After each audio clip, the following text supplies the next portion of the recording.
Hey, everybody, welcome back. It's Anti-War Radio. There's a good way to get you to go to my website.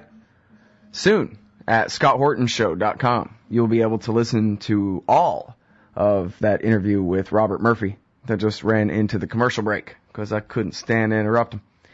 scotthortonshow.com, I don't know, in a few days. There'll be a Bob Murphy interview for you there. Won't run on antiwar.com because it just wasn't anti-war enough, sorry. But that's all right. Kelley Vlahos, she's anti-war enough. She writes for antiwar.com, and she's on the line. Welcome back, Kelley. How are you doing? Hi, Scott. Thanks for having me. Well, I'm very happy to have you here. And I was watching the general. I missed the beginning of it where probably most of the fun stuff happened, but I was watching the generals testify about the Afghanistan War on Capitol Hill yesterday morning, and I thought of you.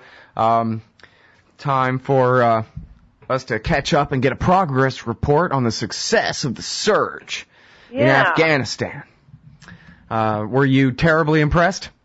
Not really. I mean, it was reminiscent of a lot of most of the generals, I say dog and pony shows, or their typical smoke and mirrors that they present to the Congress, biannually or twice a year rather. And I really didn't see a lot of there in terms of any breaking news in terms of the progress.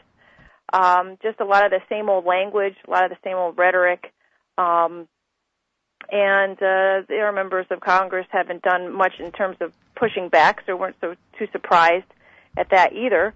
But it almost gave me a sense that everybody's really tired of this war. The generals seem tired. The members of Congress seem tired. Nobody seems particularly credulous anymore. It's just,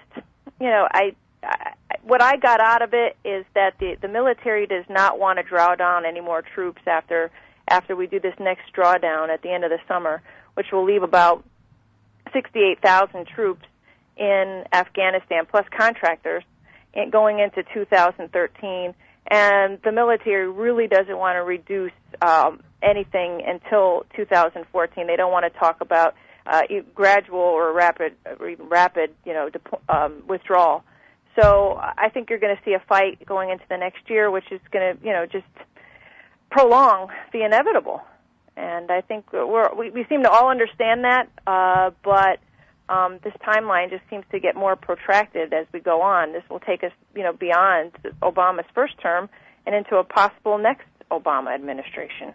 Mm-hmm.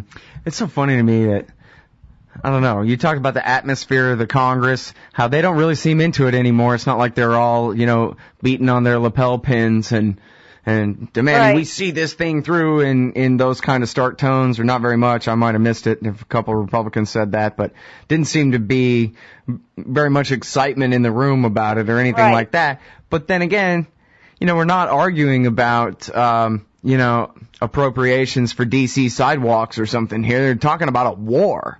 And yet they go from gung-ho to kind of disinterested rather than against it, Right, exactly. And they're, as we know, Scott, they're always inclined to believe what the generals are saying. There's this, there's this feeling that they have to defer to the generals, and if the general is telling them that the Afghan troops are being built up and are more capable than ever, and that there is a good relationship between the Afghans and the U.S. soldiers in the field, and that things are progressing, and the Taliban is their momentum has been stopped. All of the tropes that we've heard before. Uh-huh. Most of these members of Congress are inclined to be that to believe that, whether it be out of this inferiority complex they might have, this whole idea that the military is not only stronger but it's smarter on these issues, and they tend not to push back. You have somebody like that would push back. Somebody with the personality of John McCain does tend to push back, but what's he pushing back on? He's pushing back on why aren't we putting more troops in? Right. Why aren't we bombing more? So yeah, we have Ron Paul, and we have a few others in the Congress that have questioned the war, but on the most part, they listen. They ask some questions, some tough questions, but there's not a lot of good follow-ups if you watch these hearings. And it's very frustrating as an audience member to be listening and going, well, just ask that. Say why. What do you mean? What proof do you have? It's very difficult. Right. Well, and you're right that they just talk and how much room there is for the follow-up questions there, really. Yeah. Because of... Yeah. They talk. There's this ad we run here on LRN in rotation. It's an Onion Radio News ad about the new Pentagon spokes drone that speaks in these cliches. It says, yes, we're taking the fight to a number of enemy sanctuaries. But it doesn't really mean anything. And this is right, as you're saying, this is right when the congressman is supposed to say, oh yeah, well in what province did you do what? On what day? And where? And how much? And how successful was it? And how long did it last? And oh yeah, who's in charge there that I can ask him if you're telling the truth about it? There's no any of that. It's all just, wow, a number of sanctuaries, huh? That sounds pretty good. Yeah, exactly. And I think, what I think the members of Congress were most interested in hearing in this case was, the aftermath of the massacre and the aftermath of the Koran burnings and how that was affecting sort of the relationship of not only the troops and the Afghan forces, but also our relationship with Karzai and moving forward. And so the military, the general was going into the message management mode, which that's been their chief occupation since the war started, is how is the war perceived on a domestic front? How can we manage the message so that we will gain the support to keep this war going? So if you have an entire hearing that's crafted around trying to make Congress feel a little less ickier about what we've seen happen in Afghanistan in the last month, you're going to come out of it feeling like you don't have a lot of new information. You just been listening to a lot of spin for the last time. I'm reading General Allen's statement here, and it's really only about 6 or 7 pages, double spaced, and it just talks about how the Afghan security forces have expanded to 330,000. Yeah, fine. I mean, how many? You got 330,000 bodies. How many of them turn up for work every day? How many of them have come back after vacation? How many of them would you want to have you side by side at a battle? But they do this. They throw out a lot of numbers.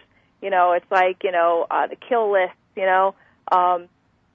It's just a lot of emptiness. I don't think anybody's really did you find out after it. Did you find out anything about ongoing projects, specific projects like say Marja and Kandahar, things like that, where remember when we told you it was going to work? Well, see, this is an example of something that we've been doing that's working well. Was there anything that specific in there?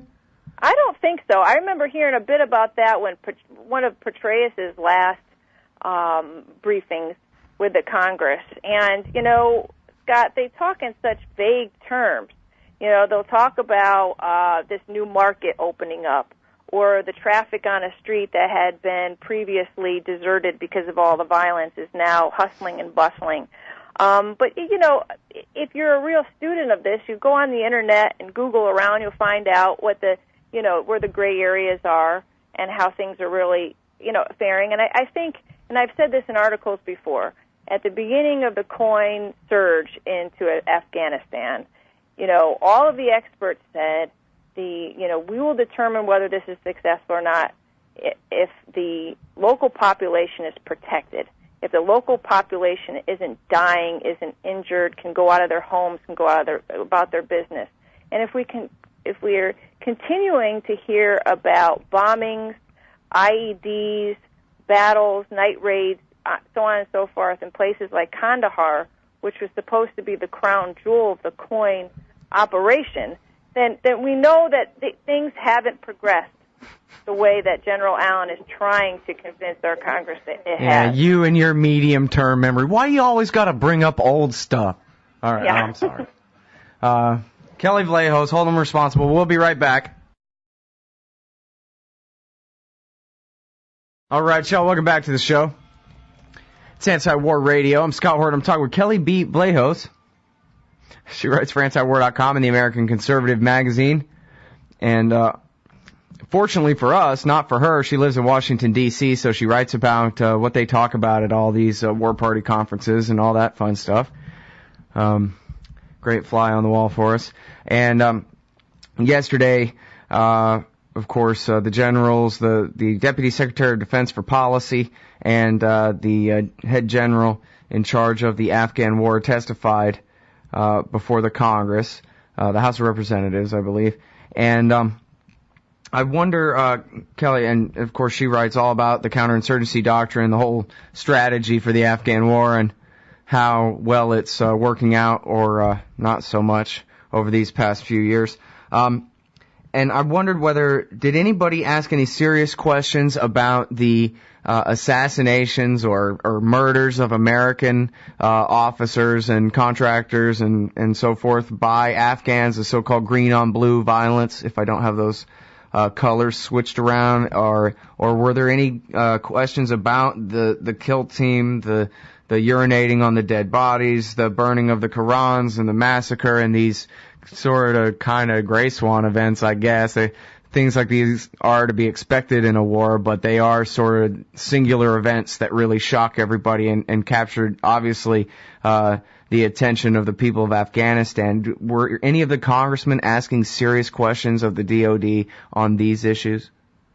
Well, and I didn't see the whole thing, so please forgive me, Scott. I didn't hear about the violence on our soldiers by Afghan soldiers. Any questions about that? But that doesn't mean that they didn't occur. And I can try to look through the transcript while we're talking. There were plenty of questions about what we saw with the Quran burnings and the massacre, and what that means for the greater mission and how it's going to compromise our mission there. About whether or not our soldiers are safe, and what kind of relationship they have with the Afghans, because they're hearing all of these stories about how the number of our soldiers who have been shot and killed by Afghan trainees over the last year. They've been hearing these numbers have slowly trickled out into the mainstream. But as we were saying before, the follow-ups, they only are willing to go so far. So if they say, well, how is the relationship, or should we be worried that these Afghan trainees are fragging, their American or their NATO trainers? And then General Allen turns around and said, well, the larger relationship is great. They, our Afghan soldiers are wonderful. We've been training them. They're learning lots of things. We think they're going to be able to take over security next year. We're on the timeline is in place, and we're keeping to it, and we all have this confidence.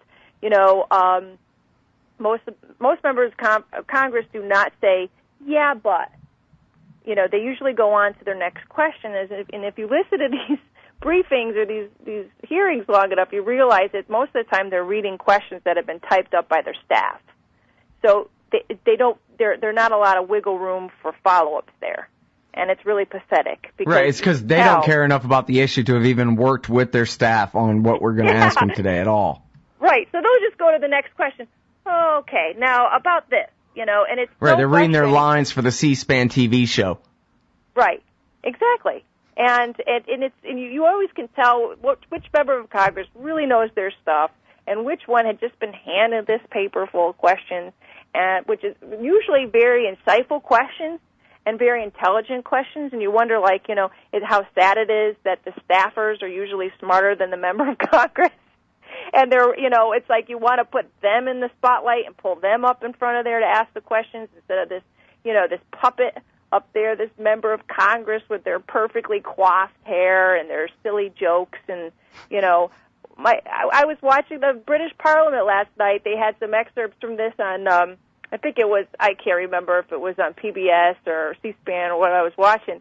And, these guys have to go up there. They have to craft an argument.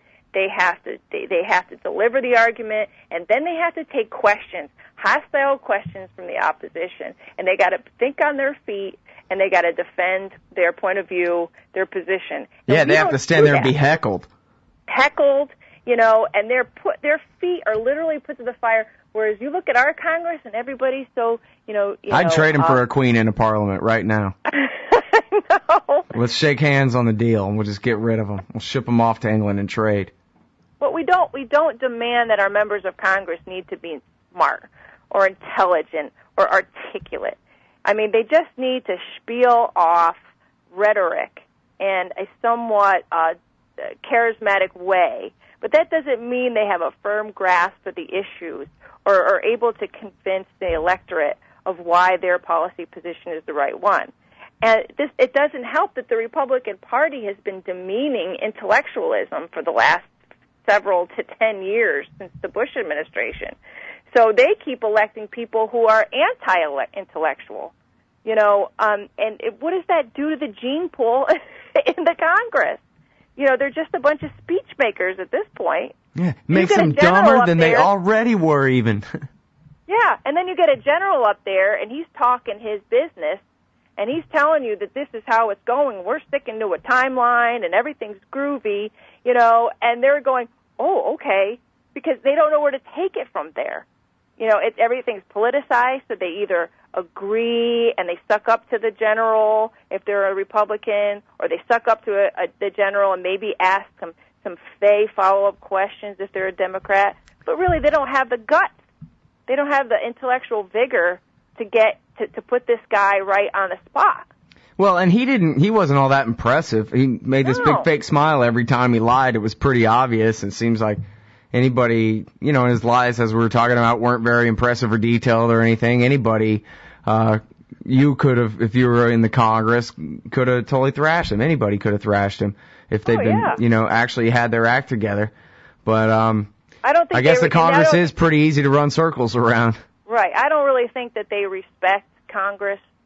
It's just another body of people that they have to get through to get their purse strings open, and to move on with their war. Right. And I think that plays itself out in any of these books by Woodward or Michael Hastings, the operators. They could care less about these civilian, planners and the civilian purse holders. So when they go up in front, the disrespect is not disrespect, but they just sort of they have really no. I guess respect is a good word. Right. And none of us do. It's just really dangerous that they don't. That's the problem. Yeah. None of us should. It's just that they don't. It's scary if they just decide, you know what, Congress? How about we'll just be the Congress? They can do that. Yeah. I mean, they don't. Yeah. It's like. Like in Mali today, we're the Congress now. We're the president. Right. The Colonels take over. All right. Well, thanks very much for your time. I'm sorry we're all out of time. Well, thank you. It's great to talk to you again, Kelley. Appreciate it. Kelley B. Vlahos, everybody, the American Conservative Magazine and antiwar.com. We'll be right back after this.